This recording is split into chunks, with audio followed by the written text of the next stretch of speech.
Pai, nos dás mais esta oportunidade de estarmos juntos.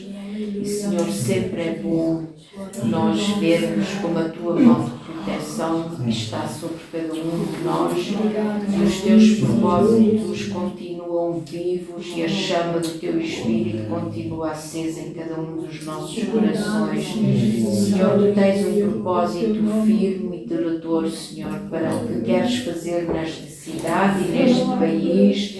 E, Senhor, nesta noite nós te queremos dar graças, louvores, ação de graças, Pai, por quem Tu és na nossa vida.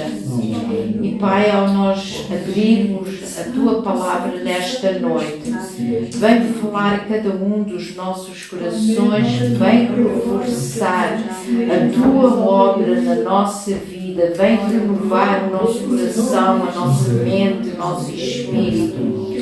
E, Senhor, faz de nós aquilo que Tu intencionas fazer, Senhor, pois a Tua vontade, o Teu querer, é aquilo que nós queremos fazer, Senhor. E desde já Te damos toda a honra e toda a glória, em nome de Jesus. Amém. Portanto, a leitura é de Mateus 9, 18 a 25, que tem a ver com a filha do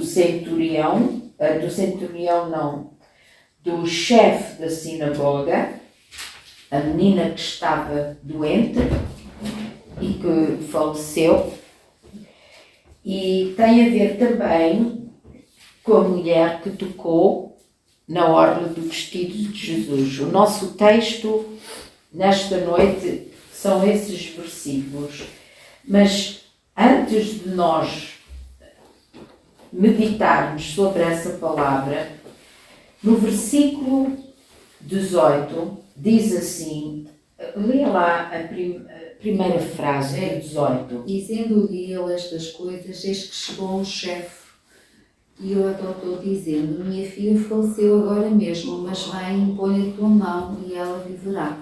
Pois, lê a primeira frase só. Dizendo-lhe ele estas coisas, dizendo-lhes eles estas coisas. Portanto, ele estava a falar. Vamos lá entrar aqui no texto e ver o que é que se estava a acontecer. Não há uma palavra, diz a Bíblia, que todas as palavras têm um propósito de ensino para nós na palavra. Então, quando diz assim, enquanto ele dizia estas coisas, traduzindo diretamente do inglês, enquanto ele dizia estas coisas, chegou o chefe, o chefe, ok? Quais coisas é que ele dizia? É uma pergunta que temos que fazer. Quais coisas é que ele dizia? E se nós formos atrás, ver as coisas que ele estava a falar, uns versículos antes, ele estava a falar: não se põe um pedaço de pano novo num pano já antigo. Quem faz estofo sabe, não se pode, está aqui um buraco, tem que se pôr tudo novo, porque o novo vai rasgar o velho e é perdido também. Não se pode pôr vinho novo num odre velho que não esteja preparado. Tem que ser, porquê? Porque o odre velho já não tem flexibilidade. Nós conhecemos esses princípios, mas antes disso, porquê é que Jesus vem a falar isso? E eu tenho este hábito, quando estou a estudar, de estudar para trás. É uma das formas de se aprender mais, porque quando nós estudamos para a frente, já explico o quê. Começamos a ler, por exemplo, no capítulo 4. Eu já li isto, eu já conheço esta passagem, e continuamos a ler e já sabemos o que é que o capítulo 5 vai dizer e já perdemos a atenção no meio do 4 e chegamos ao 5 e metade do 4 foi perdido. Mas quando nós estudamos para trás, nós vamos descobrir muita coisa. E eu faço esse exercício especialmente quando eu encontro palavras como esta. E é o Espírito Santo que highlight, põe em foco. Porque enquanto ele falava estas coisas, estávamos prontos. A parte importante é o que vem depois. Mas a minha atenção foi chamada, ele falava quais coisas. E porquê é que ele disse essas coisas? E quando eu começo a estudar e a ir para trás, e eu agora vou percorrer onde ele começou para chegar ao ponto de dizer: não se põe um pedaço de pano novo em pano velho ou vinho novo num odre velho. Há uma razão porque é que ele vem a chegar a dizer isto. Então, vamos lá recapitular. Não vamos ler tudo, mas vocês depois podem ouvir a mensagem, se quiserem, novamente, e ir lá ler os versículos e meditar sobre eles. Quando nós chegamos a Mateus 4, nós vemos em Mateus 4 que Jesus é batizado e no batismo dele o que é que acontece? O Pai confirma quem ele é. O Pai afirma: este é o meu Filho amado. Nós vemos que logo em seguida o Pai afirma ao Filho, o Espírito vem sobre Jesus. Nós conhecemos a passagem, não precisamos de estar a ler. E logo Jesus é movido pelo Espírito. E vai para onde? Para o deserto. Muitas vezes o Espírito move-se sobre nós para nós enfrentarmos determinadas coisas e confrontá-las. É o mover do Espírito. O mover do Espírito leva-nos a campo de batalha. E foi isso, e é por causa disso que muitos não gostam do mover do Espírito, porque eles gostam de massagens, e cuidadinhos, não querem sarilhos. Mas o problema é o seguinte, que neste mundo há um inimigo e ele tem que ser amarrado, as obras dele têm que ser destruídas e Jesus veio para destruir as obras de Satanás e depois ele disse lá na oração de João 17: a glória, Pai, que tu me deste, eu dei a eles. Ou eu dou a eles.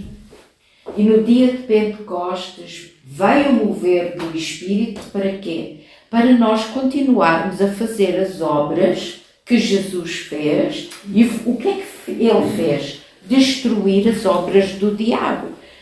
Não podemos existir neste mundo como seguidores de Cristo, é isso que a palavra cristão quer dizer, ser seguidor de Cristo, e não fazer as obras de Cristo, e não ter a fé de Cristo, e não ter o poder que trabalhava em Cristo. Nós temos que ter essa ousadia. O Espírito de Cristo em nós vai manifestar Cristo. É isso que nós temos que entender. E então nós vemos que Jesus, movido pelo Espírito, vai ao deserto ali ele confronta e é confrontado.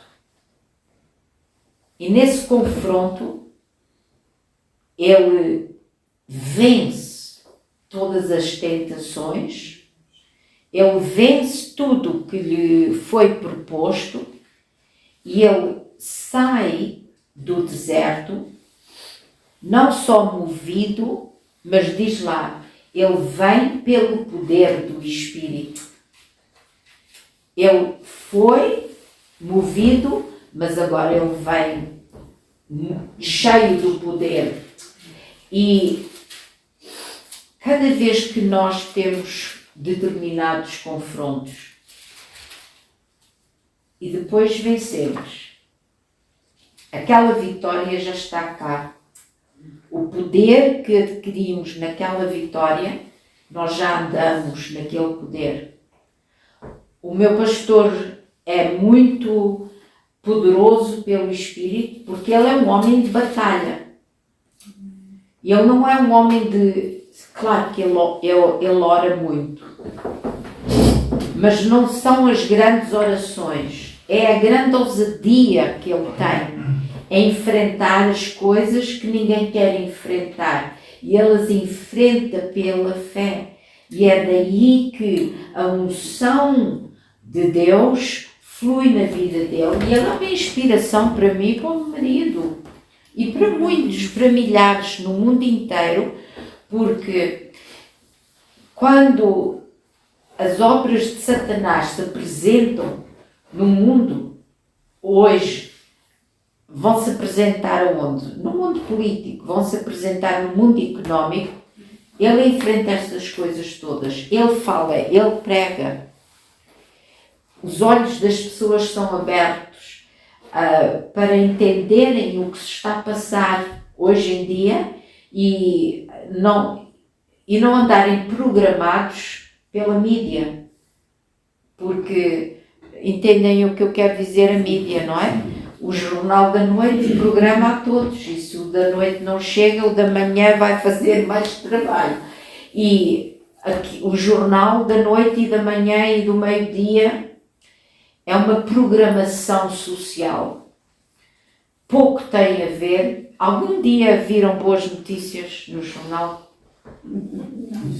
É por esse motivo que o Evangelho se chama Boas Novas. Porque aquilo é mesmo para deixar as pessoas com uma coisa só. Fé no negativo. Chama-se medo. Pôr medo, alvoroço, ansiedade em todos. O crente tem que viver de outra maneira. Bom, indo em frente, nós vemos que no versículo 17, eu só estou a realçar certos versículos, capítulo 4, versículo 17, nós vemos que assim que ele sai do deserto, ele começa a pregar e diz que Jesus começou a pregar dizendo: arrependei-vos, porque o reino dos céus é chegado, está próximo. Estão a ver que ele não diz arrependei-vos dos vossos pecados. O João Batista, falava de pecado. Jesus não vem falando do pecado. Ele diz arrependei-vos, porque o reino dos céus é chegado. O que quer dizer a palavra arrepender? É mudar de ideia. Vocês sabem isso. Eu estava a pensar de uma maneira, agora vou pensar de outra. E vou praticar, viver, ver a vida com uma outra perspectiva. E foi isso que Jesus diz: mudai a vossa perspectiva, mudai a vossa maneira de ver. Isso é o verdadeiro arrependimento. Deixai de ver este mundo como ele é na parte física, aquilo que vocês estão a ver, Porque o reino dos céus é chegado. Não é o reino dos homens que vocês têm que prestar atenção. É para o reino de Deus e está aqui presente entre vós. Isto para os judeus, dizer que o reino de Deus é chegado e está próximo, está aqui. E a palavra do grego é egizo. E isso até traduzindo-se para o português, pode-se dizer desta maneira: exigir do reino de Deus. O reino de Deus está aqui, exige do reino de Deus. As pessoas exigem do mundo todos os dias. Exigem do emprego, exigem justiça, exigem equidade, exigem verdade, exigem de alguém e de alguma coisa todos os dias.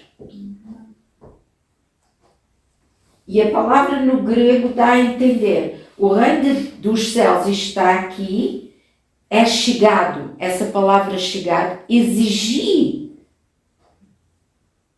do reino, e está entre vós. Só que, o que é que vamos exigir do reino? A paz, o gozo, a salvação, a cura, tudo que o reino de Deus traz. É isso que vamos exigir. E nessa exigência há uma grande luta, porque há um que quer tudo andar para trás, tudo ao contrário, porque o reino de Deus é o reino da bênção. E ele trouxe a maldição ao mundo. E quando nós fazemos exigência pela fé na bênção de Deus, na prosperidade que Deus dá aos seus filhos, ele levanta tudo ao contrário, vai procurar todos os instrumentos a que ele tem acesso para impedir a bênção. E nós temos que ser mais espertos do que isso. Vejam bem, Jesus sai do deserto e a primeira coisa que está registado que ele prega é: o reino de Deus está aqui, exijam do reino de Deus. Amém. Glória a Deus. O reino de Deus não cai sobre nós como a chuva.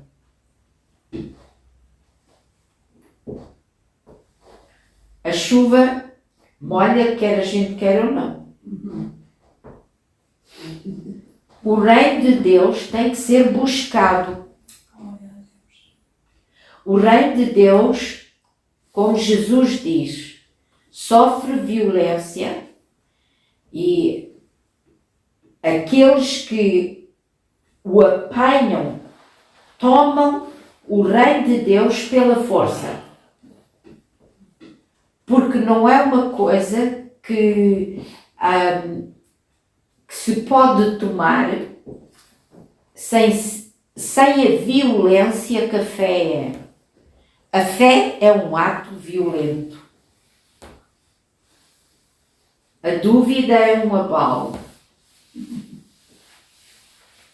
A fé é violência espiritual.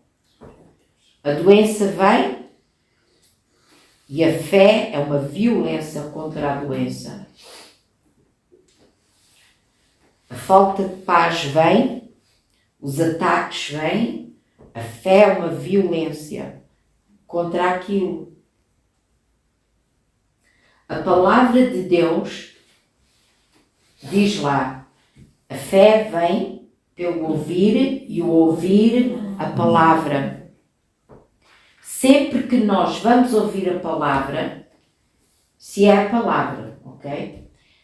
Sempre vai a palavra nos instruir e edificar na nossa fé.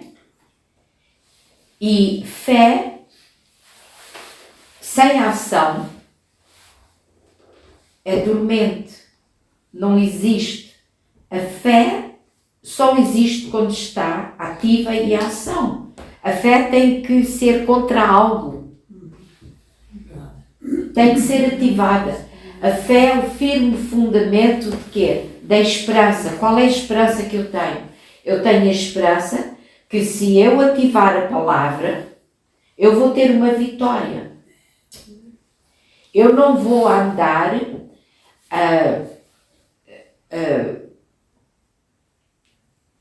deram esse diagnóstico ou disseram que aquilo não é possível, você nunca pode ter isso, você precisa disso, mas não vai ter. Porque aqui não se faz assim, ou você não é filho deste, do papá, ou quem é que pensas que és? Os impedimentos que vêm à nossa vida, mas pela fé. E foi isso que, primeiro sermão, exijam, ponham uma demanda sobre o reino de Deus, sobre o poder de Deus. E depois nós vemos que ele passa, capítulo 4, versículo 19, ele vê pescadores e ele diz, daqui para a frente vocês não vão pescar mais peixes, são pescadores de homens. Notem, aquele chamado de Deus na nossa vida sempre traz uma transformação. Sempre vem transformação à nossa vida. Nunca ficamos como éramos.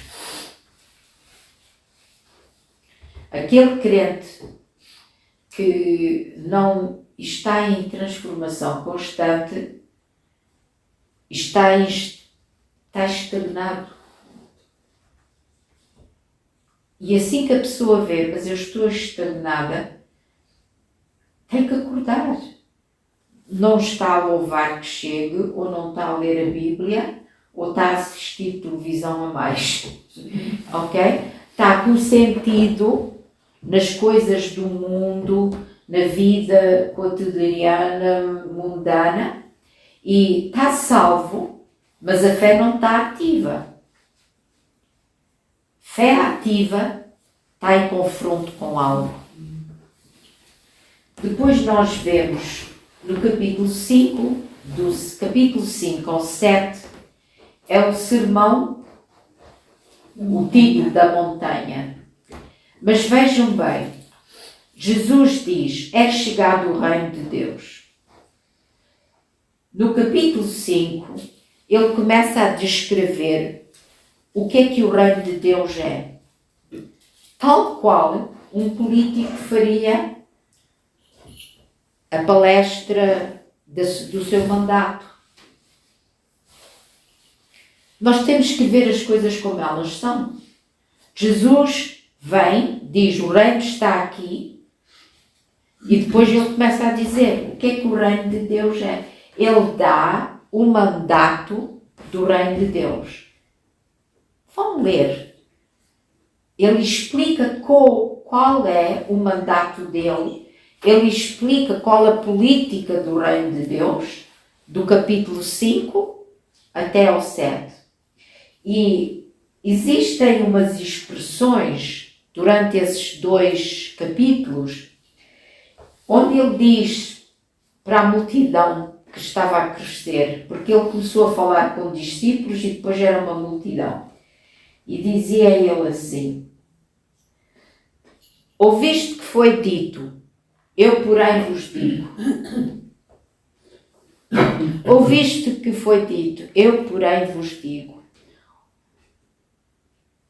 Estamos a ver que ele começa por dizer, arrependei-vos, mudai de entendimento. Depois ele diz, ouvistes o que foi dito, eu porém digo. O que é que ele está a dizer? 7 vezes nesses 2 capítulos ele está a dizer isso. Ele está a dizer, as coisas que vocês ouviram e que vos programaram não fazem parte do reino dos céus. Lembrem-se que a palavra que ouvimos, o ouvir vem pela palavra, ok? As palavras, o ser humano é desse jeito. Aquilo que nós ouvimos, temos a tendência a crer. É preciso ter discernimento para pensar, espera, eu estou a ouvir uma coisa e deixar o Espírito de Deus em nós. Não, isto não é certo. Deus criou o homem antes do pecado entrar no mundo para nós ouvirmos, sermos receptivos àquilo que nós ouvimos. E o povo judeu tinha ouvido muita coisa. E ele diz, vocês ouvistes isto, mas agora ouçam uma coisa nova. Era isto que Jesus estava a falar. E há muita coisa que eu poderia dizer, mas no capítulo 6, isto é uma corrida só para nós entendermos porque que ele chega ao ponto de dizer, não se pode fazer um remendo de pano novo num pano velho. E não se pode pôr vinho novo num odre velho. Estão a ver, aos pontos, ele chega àquele ponto porque ele já deu estes passos todos. Vejam bem, os discípulos perguntam a Jesus, ensina-nos a orar, e diz ele, Pai Nosso. Isso era um escândalo em Israel. Nenhum israelita chamaria a Deus de pai. Abraão era pai. Dizer Deus é pai era igualar-se com Deus. Só aí na oração do Pai Nosso, que escândalo! Estão a ver como eles tinham que renovar a mente de uma coisa. Nós, como gentios, Pai Nosso, sempre ouvimos que é Pai Nosso, Deus é Pai, mas para eles era uma mudança radical. E na oração do Pai Nosso, há muita coisa ali. Por exemplo, perdoa-nos como nós perdoamos. Essa é uma medida muito difícil, não é? Deus perdoa-me conforme eu perdoo aos outros. Quer dizer, se a gente não perdoa, também não está perdoado. Porque a medida, e se chamamos a Ele de Pai, temos que ter a natureza de filhos. E filhos, o Pai perdoa os filhos também. É uma mudança completa da forma de pensar. Pois no capítulo 7, diz ele assim, não julgueis para não seres julgados, porque com o juízo que julgardes, sereis julgados, e a medida com que tiverdes medido, vos hão de medir a vós.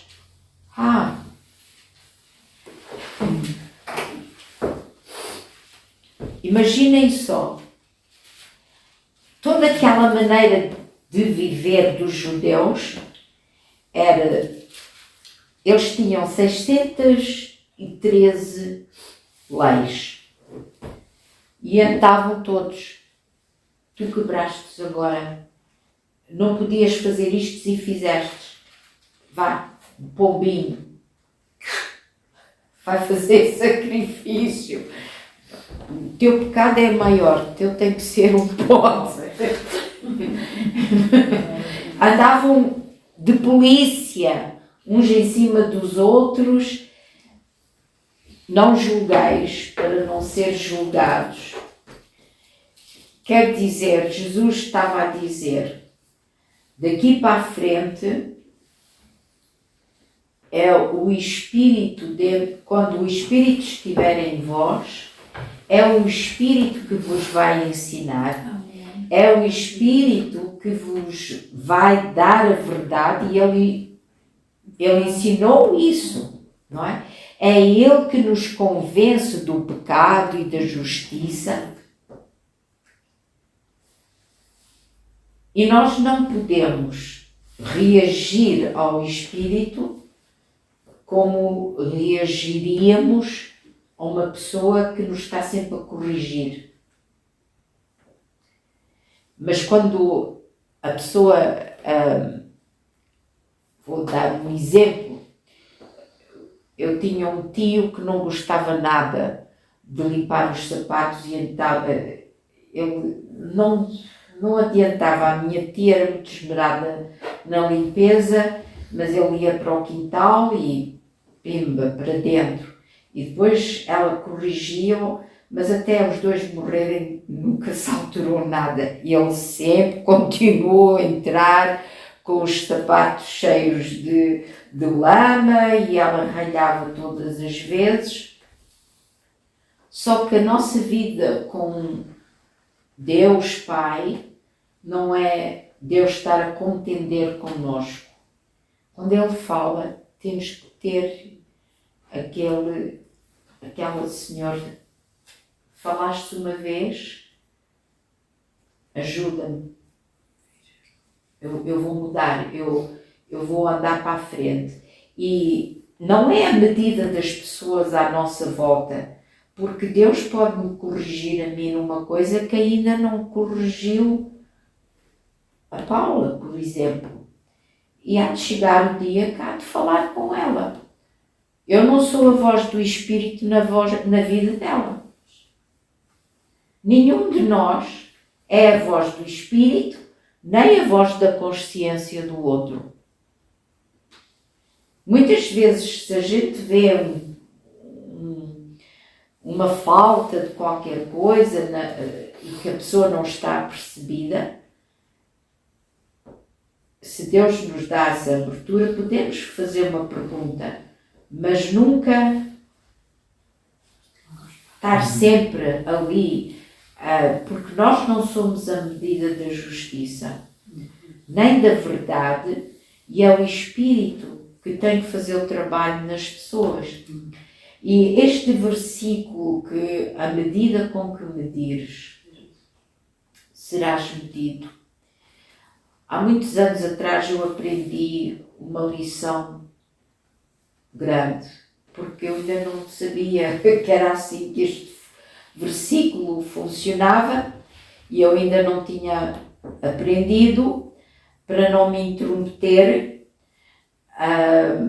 na instrução do Pai na vida de outros, não é? Porque o Pai é o que instrói, e se o Pai me instrói a mim para eu encorajar alguém ou ensinar ou qualquer coisa, é diferente de eu querer corrigir a tudo e a todos.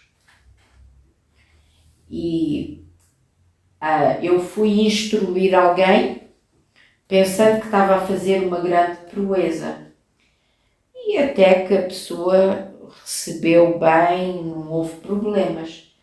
O problema foi que depois, à medida que eu passei lá, veio passar por mim. E aquilo que eu nunca tinha tido problema naquela área. E depois fui enfrentar o problema que a pessoa tinha tido. E eu, oh Senhor, porquê? Diz ela, medida. A medida. E eu, depois que eu entendi, eu disse, perdoa-me, Senhor. E dali para a frente apanhei juízo. E não andei mais em juízo. E agora? E isto tudo faz parte de odre novo, odre velho. Estão-me a entender, não é?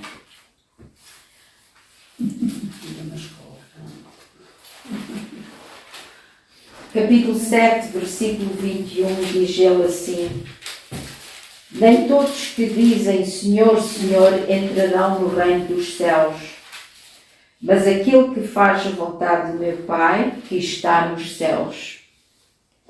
Vejam bem, aquele que faz a vontade do Pai. Novamente, isto era um sacrilégio na ideia hebraica dos judeus, não é? E dizer tu és Senhor, mas não ter a natureza do Pai em nós, é uma discordância. Agora no capítulo 8 diz assim: e descendo ele do monte, foi aqui que acabou o sermão. Ele desceu do monte. Estão a ver? 2 capítulos, ele estava lá no monte a dar um mandato político do reino de Deus, a explicar. Ele desce do monte e logo aparece um leproso, e o leproso diz, primeiro, adora-o, e quer dizer, ele debruçou-se na frente dele, e a palavra aí no grego é muito interessante, porque é proskeneio, prostrou-se ao entendimento. No grego está a dizer isso. O leproso veio e prostrou-se ao entendimento. Qual era o entendimento dos judeus? Leproso vive fora da cidade. Onde eles passassem, eles tinham que dizer leproso, leproso, leproso, leproso, e todos se afastavam. E ele vem e ele prostra-se ao entendimento de Jesus e diz ele para Jesus: se tu quiseres, podes. E diz ele: eu quero. Ele prostrou-se, ele sabia que Jesus tinha um entendimento diferente. Portanto, quando Jesus começa e diz arrependei-vos, mudai de ideia, este leproso diz, ele reconhece que Jesus vem com um entendimento diferente. Há uma mentalidade diferente em Jesus. E diz ele, se tu quiseres. E a resposta de Jesus é, eu quero. Quantas vezes é que vocês já ouviram as pessoas orar, Senhor, se tu quiseres me curar?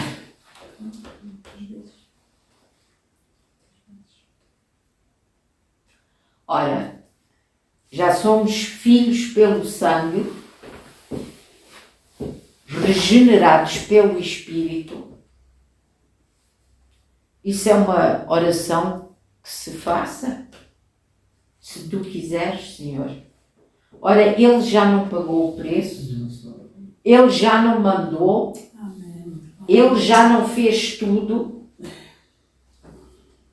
E estar a orar como um leproso é a mesma coisa que negar tudo o que Ele já fez e que fez por nós, nos transformou. O leproso não era nascido de novo, não tinha o Espírito a viver nele, mas nós vamos lá e lemos com o entendimento de odre velho. Estão a entender? Entendimento de odre velho. E é vinho novo e rasga logo. Nem sabemos, afinal Deus cura ou não. É como calhar, talvez. É assim que as pessoas funcionam. em vez de pôr exigência sobre o reino, foi essa a palavra, está aqui agora, exige do reino de Deus o poder, põe a demanda sobre o reino de Deus, sobre o poder de Deus. Não vivas como assim, como assá, aquela cantora, que será, whatever will be, will be. Não é essa a canção do crente? Ok? Já entenderam este ponto? Vamos mais em frente. Diz ele ao leproso: não digas a ninguém que estás limpo, mas vai agora, portanto, ao templo e vai apresenta lá a oferta. Eles tinham que ir fazer um sacrifício de purificação, conforme mandava a lei de Moisés. E depois diz ali, vai lá para lhes servir de testemunho. Estão a ver o que é que Jesus está aqui a fazer com este leproso? Está a enviar ao templo, ao sistema religioso, uma prova do poder de Deus. Vai lá, oferece o sacrifício para que saibam que Deus ainda cura. Porquê? Porque na lei de Moisés havia a provisão para a cura. Mas nós vamos ver agora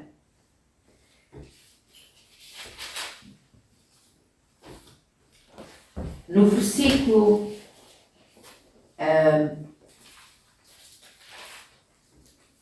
18 do capítulo 9.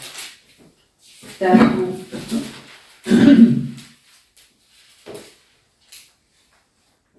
vejam bem, eu pulei um pouco, mas vou só mencionar. Mais à frente nós vimos que vem um centurião, mais uma outra coisa, isso é no versículo 6 do capítulo 8. Vem o centurião, um romano, e diz: o meu criado jaz em casa paralítico, atormentado. E Jesus responde-lhe: eu irei. Um judeu, um rabi judeu, não era culturalmente aceitável ele ir fazer nada com um romano. E o romano respondeu conforme a cultura e disse: não, eu não sou digno que entres na minha casa. Basta que tu dês uma palavra. Quer dizer, o romano tinha a ideia certa de qual era a autoridade do reino de Deus. E Jesus depois vem e fala e diz que os filhos do reino não entendem a autoridade, mas grande fé está neste homem. E o que é que se estava a passar naqueles dias? Na sinagoga, no templo, a corrupção espiritual daqueles que estavam a fazer o trabalho, vamos lá dizer, de igreja, não era igreja, mas o trabalho na sinagoga e no templo, a corrupção espiritual tinha sido tal que a fé não estava presente, a cura não estava presente, eles não tinham mais conhecimento da autoridade. Como é que eu posso dizer isso? Porque a Bíblia mostra, no capítulo 9, nós vemos isto, que no versículo 18, depois de ele já ter falado do odre e do remendo, ele diz assim: e depois que ele fala estas coisas, chega ali o chefe e prostra-se, prospeneia outra vez. A mesma coisa que o leproso faz, o chefe faz. Não era aceitável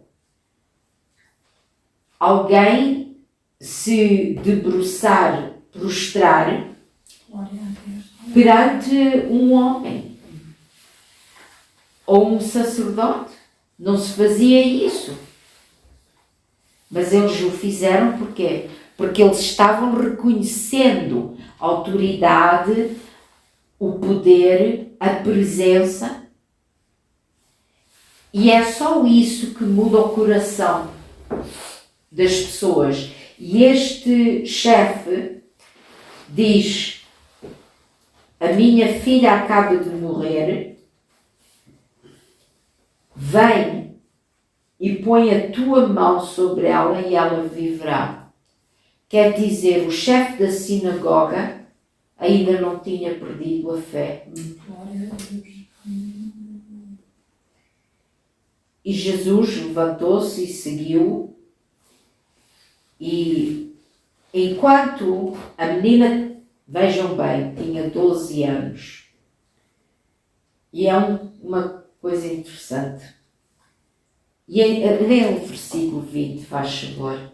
E eis que uma mulher que havia já 12 anos padecia de um fluxo de sangue, chegando por detrás dele, tocou a bola do seu vestido. Podes ler Dizia mais. consigo: se eu tão somente tocar o seu vestido, ficarei sã. E Jesus, voltando-se e vendo-a, disse: tem ânimo, filha, a tua fé te salvou. E imediatamente a mulher ficou sã. 12 anos. A filha do chefe, 12 anos. A mulher, 12 anos. 12 anos que ela tinha ido, entre aspas, à igreja e não tinha sido curada. Existem, porque na lei de Moisés, a cura divina estava disponível. Por que é que ela tocou na orla do vestido de Jesus?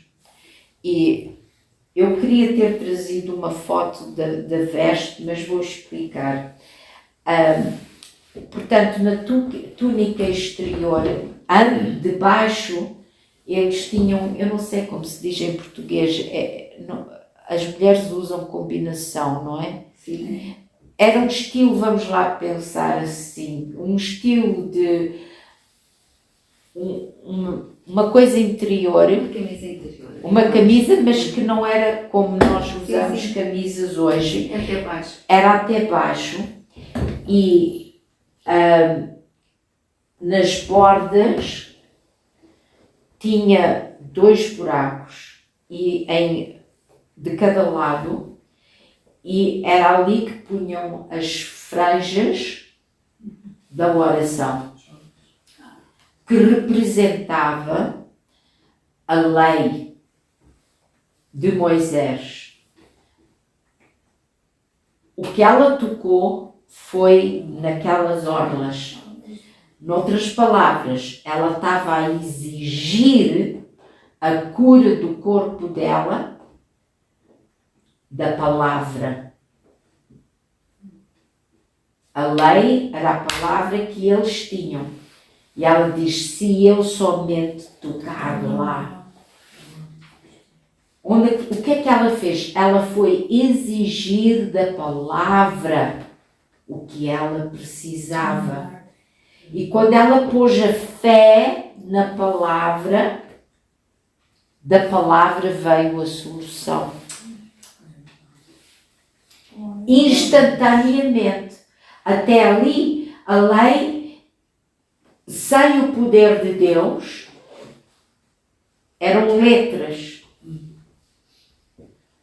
Mas com o poder de Deus, era espírito e vida. E assim que ela faz conexão com a palavra, o Espírito e a vida entraram no seu corpo. E Jesus parou instantaneamente, porquê? Porque ele sentiu a virtude a sair dele mesmo. O que é que o chefe da sinagoga fez? Veio pôr sobre Jesus, ele exigiu, ele veio dizer a palavra, se tu colocares a tua mão. No Velho Testamento tinha havido ressurreição de mortos. Houve ressurreição de mortos. E a fé dele foi: vem. Ele não vem como o leproso, se tu quiseres. Diz ele: vem, toca. Porquê? Porque ele sabia, se tu tocares. Nós vemos que Jesus entra lá em casa e teve que pôr todos para fora, porque já tinham contratado as pessoas que vinham para ali chorar, porque eles contratavam, porque um funeral tinha que ser bem chorado. Se não fosse bem chorado, a pessoa não tinha sido amada, não é? E os outros é que choravam. Pagavam. Pagavam para todos chorarem muito. Pagavam pessoas que há uns anos, pelo menos, sentia assim um barulho tão grande. Que profissão!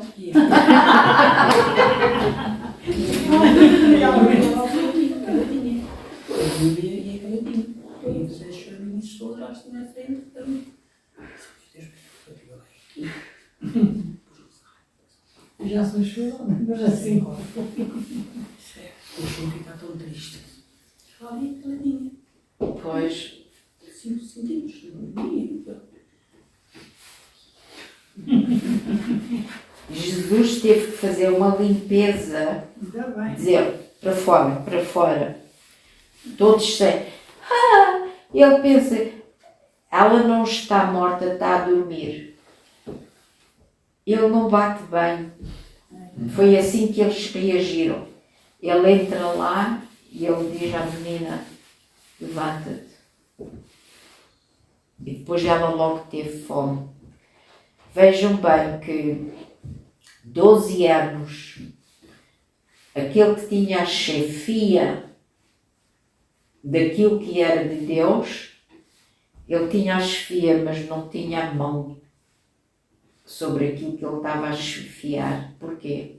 Porque a política e a corrupção eram tão grandes. Já naquele tempo. Imagina agora. Os interesses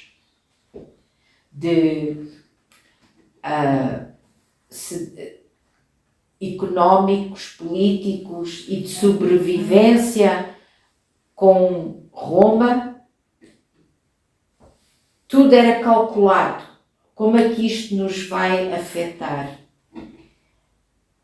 Já não havia a pureza de fé.